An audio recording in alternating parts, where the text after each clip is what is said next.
What's up, everybody?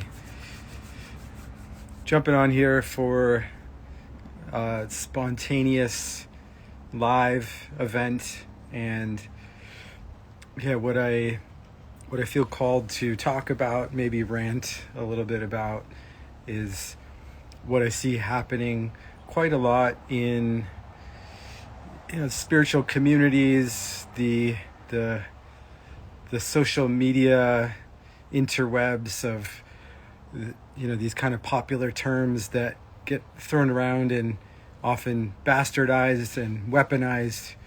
And this is one that I have a strong aversion to how it's generally used, and it's this idea of the divine masculine, and how I typically see people wielding this term, especially in like a relational context, is in a way this longing that I see a lot of feminine bodied beings have in relationship for a certain kind of partnership, a certain longing to be met in a certain way.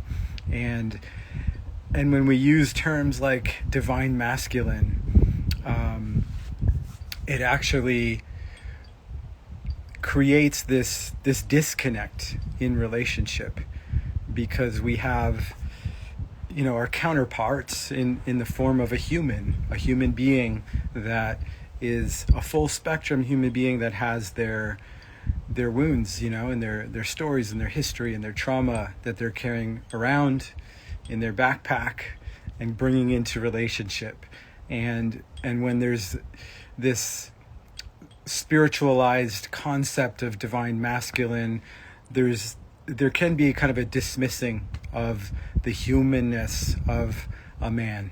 And while I do believe every man has capacity to bring through himself certain qualities of being that may reflect what that is, but more often than not, what I see is a projection and a naive fantasy about what that is supposed to be.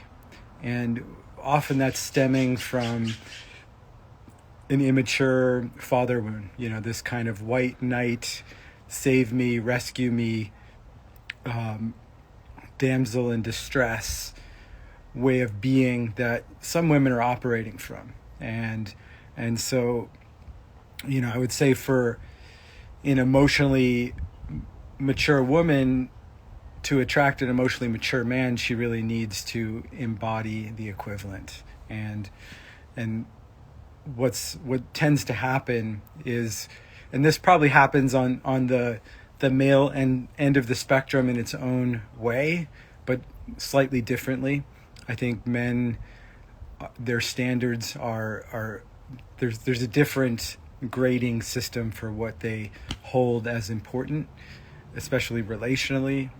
And so speaking to the this wounded place that we can all come from, it's dangerous when we are creating these kind of frameworks around relating that hold kind of an unconscious, ineffable standard to expect from another person. And when we do that, we're actually dehumanizing the other person and not giving room for them to, in many ways, paradoxically we end up cutting off any potentiality for them to embody these higher qualities. Because when we become integrated in our path and our process of development, there's both. There's always going to be the wound that lives right next to the gift. They are kind of cousins to each other.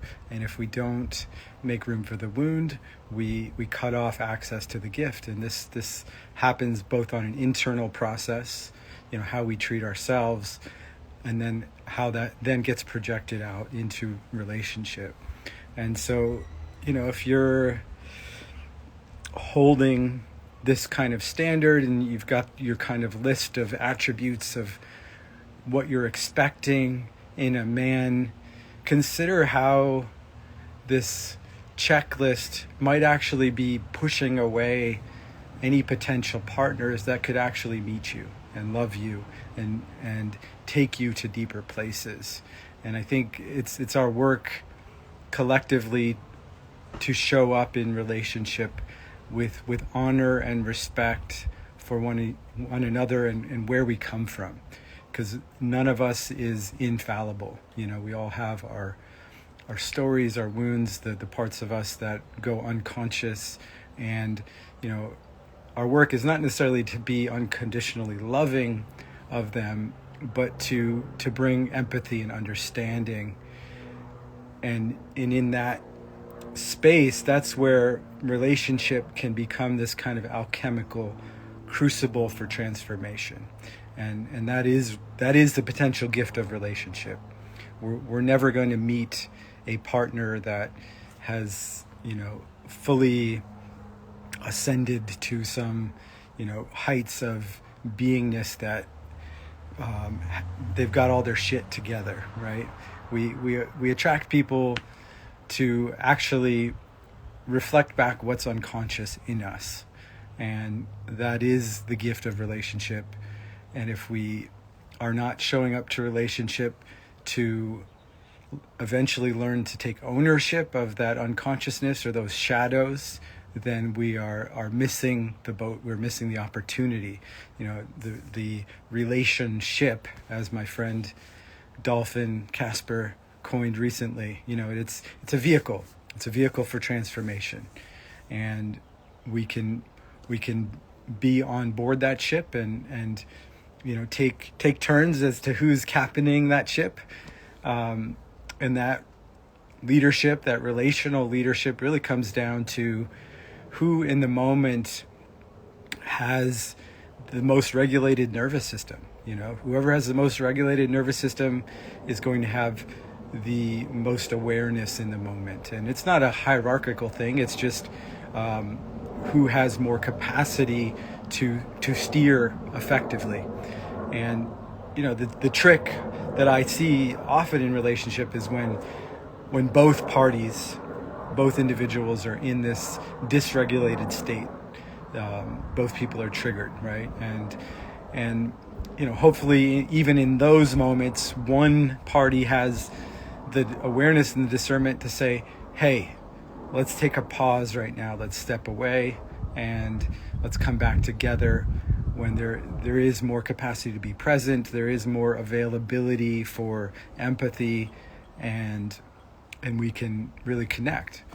So yeah, I'm curious who's here. I got some questions here. Are you a marriage counselor or a therapist? No, I'm actually a coach. So I'm neither one of those things. Yeah. Anybody else have anything to add to this topic? I'm curious, especially from a woman's perspective, how you hold terms like divine masculine. You're based in the UK. Awesome. Yeah. And I think there's certainly cultural differences. There's certainly cultural differences in terms of, hey, bro, I'm not here to define my credentials for your sake. So if that's your interest in this conversation, you can just check out and unfollow me. That's not what this conversation is about. Anyway, so I see this a lot, particularly in the kind of new age communities here in the US, where there's a unintegrated concept of spirituality, where it's like this idea that we can kind of skip over the human part of us. Yeah. I'm suing a coach now. Okay. Yeah. Thank you, bro. Thanks for tuning in. I hope to not see you again. Yeah. Anyway,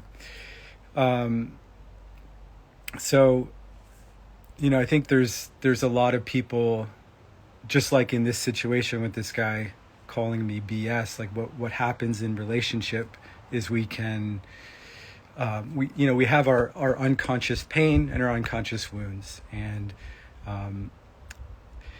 the life is kind of a mirror, and it's when we get triggered, just like in this instance with this gentleman, he sees something in me, most likely, that he has a judgment about, right? And when we have kind of a disproportionate reaction to someone or something, it's often pointing to something that's unconscious in us, a quality of our shadow.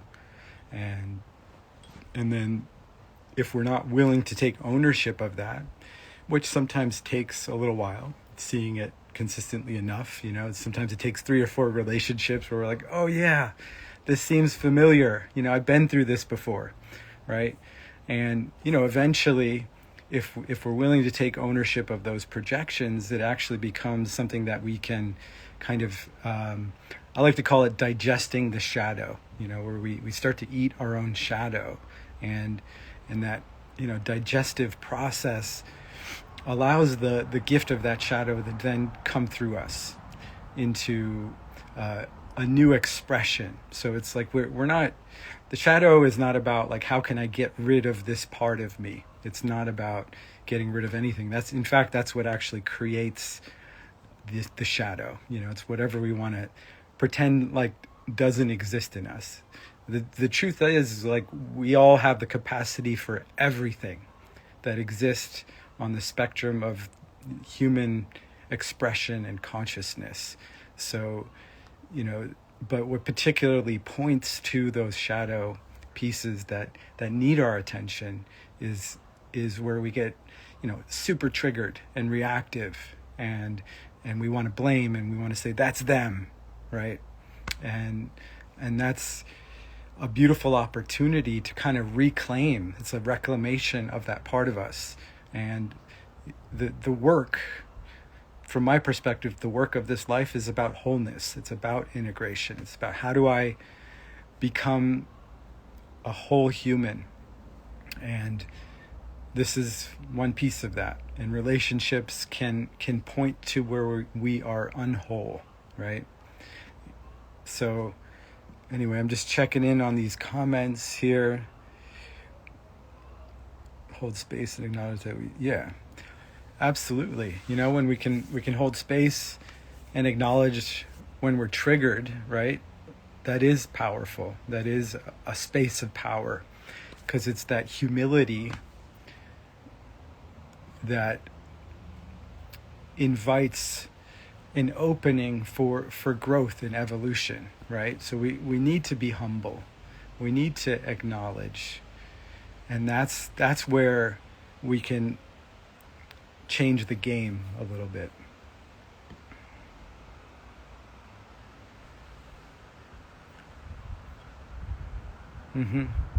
Yeah, I agree with what you're saying in terms of it is often a wound of the inner child. So, we're all relationally oriented. We all grew up in some kind of family system or structure. Even if we were adopted or, in some kind of, foster care or something like that. Like that's our primary imprint. So those experiences in our formative years are what create our concept of self and our concept of the world, right? It's how we see ourselves and how we see the world. And we tend to carry that kind of lens, reality lens, with us into adulthood, until we do the work of uncovering what created that, right? And we start to see the kind of distortions in that lens, and it is often, these wounds are based in survival strategies, so if somebody doesn't see you, doesn't accept you, doesn't love you, somebody neglects you, you're going to have a counter strategy unconsciously on this primal level to get your needs met, right? We are attempting to always get our primary biological needs met that we were evolutionarily designed to receive. And because we've evolved for millennia to live in these kind of more actual tribal family systems, most of you have probably heard this concept of it takes a village to raise a child. Well, most of us didn't have that village. So when we're in these closed loop nuclear family systems, they're ripe for all kinds of projections and people not really getting their needs met because it's not sustainable. We were never meant to live in these small pods, just on like a practical level. If everybody's just basically puts everyone in survival mode, dad needs to go to work or mom needs to go to work, right? So there's going to be sort of a net minus in the whole family system of people not getting their needs attended to, just not only on practical levels, but emotional levels and, spiritual levels, all the levels, right? Physically, people are neglecting their bodies, everything. Plus, we have then like people's intergenerational trauma that's moving through them. So they're already kind of at like a net zero bank account. And so people show up and they have kids from this kind of net zero place. Like their childhood wounds are unresolved, and so they're carrying that into the overall family system.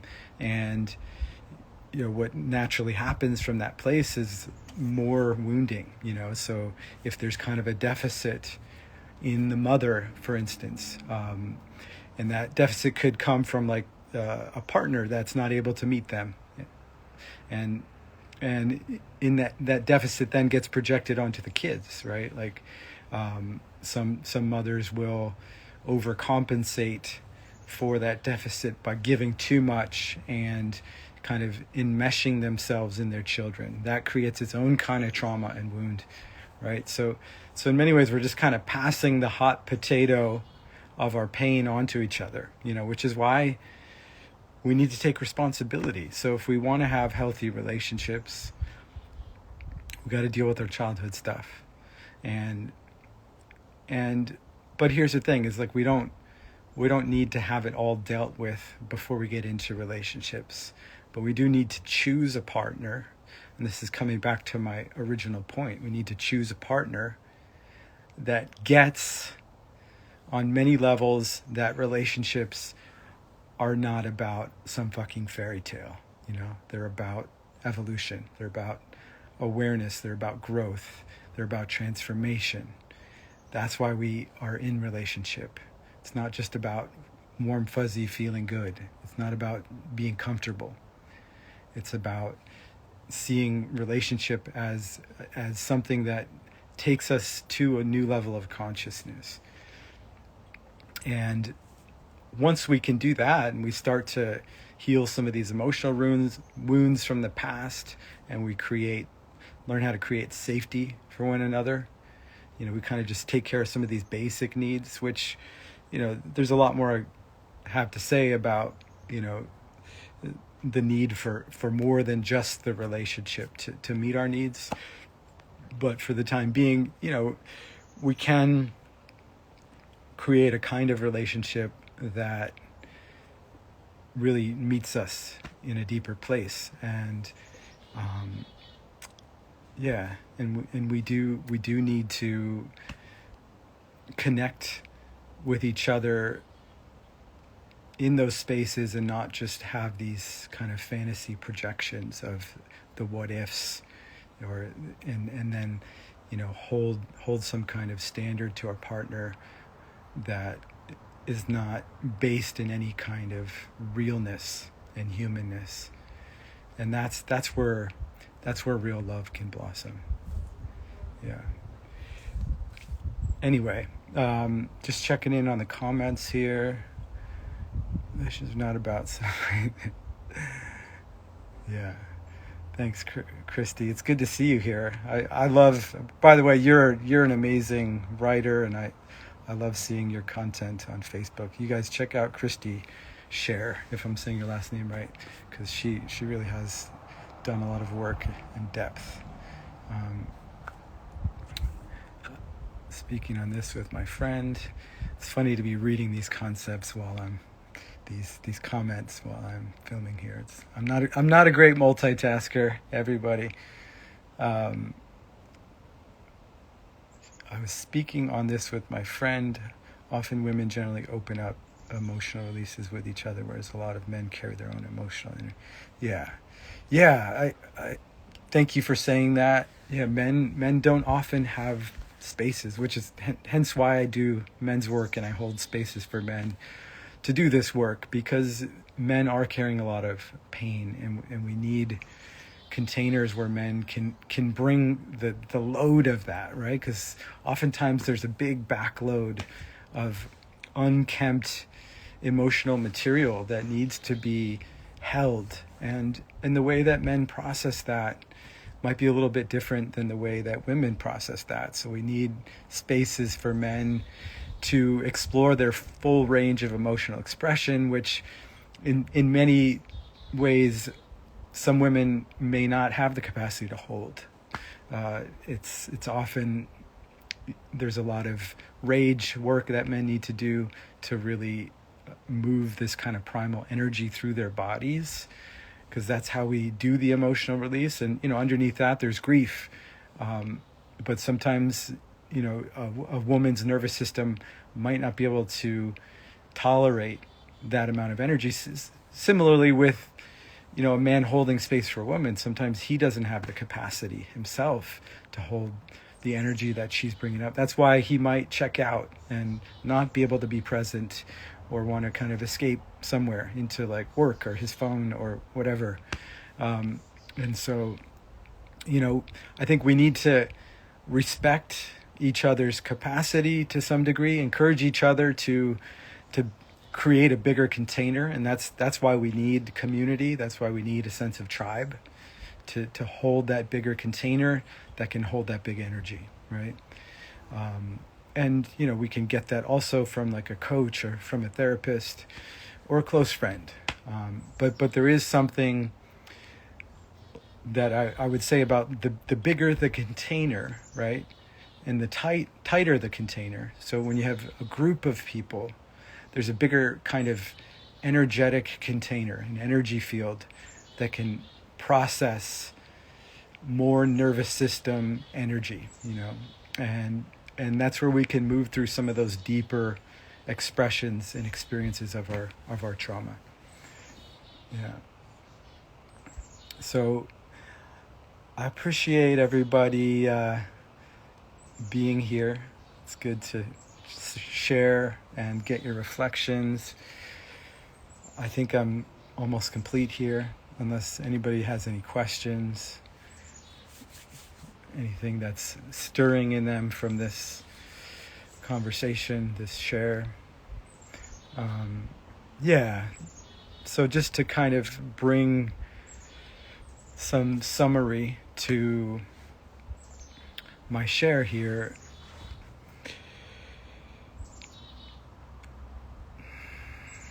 Just going to take a breath.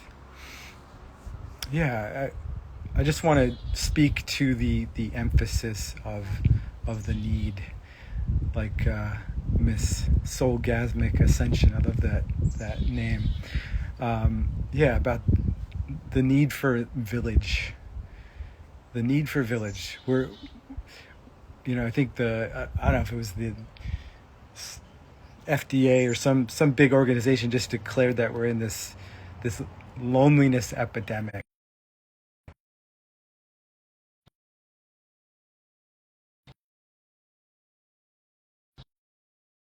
Give the phone a second to, yeah, here I go. Yeah, so speaking to this kind of loneliness epidemic that we're in.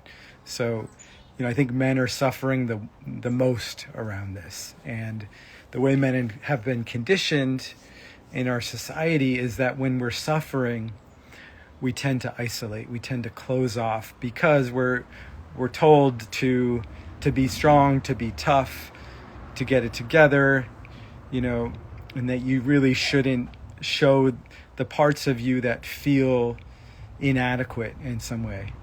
And so that creates this experience for a lot of men of further isolation. And we see this in the men's mental health sphere, where men are suffering, they're falling behind, and that's creating this kind of compound effect. It's feeding into itself. And this is on a collective level. Obviously there's a lot of men out there that are committed to personal growth and doing their work, but I would say even the men that are doing that, they're still suffering. Even all the people into growth and development, sometimes what's driving the motivation to be better and to do better is actually the wound, is actually this part of them that's saying, I'm not good enough as I am, right? I need to fix myself. And when we're motivated by that wound and we're trying to fix or change ourselves, we're actually creating more of that shadow effect, where we drive that part of us that feels inadequate into the dark corners of our psyche. And so, the gift of a men's community, or this idea of village, and this is the same for women as well. We need these containers that can hold the whole spectrum of us. We need containers that can both hold space for the shadow of our shame and our inadequacy, but also what often goes into the shadows as well is sometimes our greatness and our power. A lot of times the parts of our beauty and our greatness get pushed into the shadows because of this story of not enoughness. And so we hide our goodness, right? We hide our magnificence. And we need communities to reflect back who we really are, right? To help us remember who we really are. And when we get so fused into this couple dynamic or nuclear family system dynamic, the reflections we get from that kind of closed loop system are going to be just a fragment of the truth of who we really are. So, I really encourage people listening to this, if you don't have community, if you don't have those friendships where you can be authentic, where you can share your heart, where you can share your grief, where you can be challenged into your greatness, start creating those, right? Start cultivating those, because I believe as the world changes and as things start to change on the, political sphere and the financial sphere and the environmental sphere, we're going to really need each other. We're going to really need a sense of, where are my people at? Where are the people that I can count on? Where are the people that I can lean into? Who are the people that I can trust? That's essential. So start cultivating that fellowship now. Start building those kinds of authentic threads of connection that are going to carry you through all times, no matter what happens, right? The people that are going to be there for you, have your back. Find that now. So lots of love, people. Thank you for tuning in. Appreciate just having this space to to share a little bit, vent a little bit, and hope to see some of you guys in my future into some of these kind of spaces, whether it's in the men's programs that I run. You know, if you're curious about coaching, if you're curious about stepping into deeper intimacy in your relationship, if you're curious about cultivating integrated leadership in your life, if you're wanting to actualize this kind of deeper calling, you know, a sense of what are you here for? Those are all things that I love supporting people on. So send me a direct message if that speaks to you. And have a beautiful rest of your day.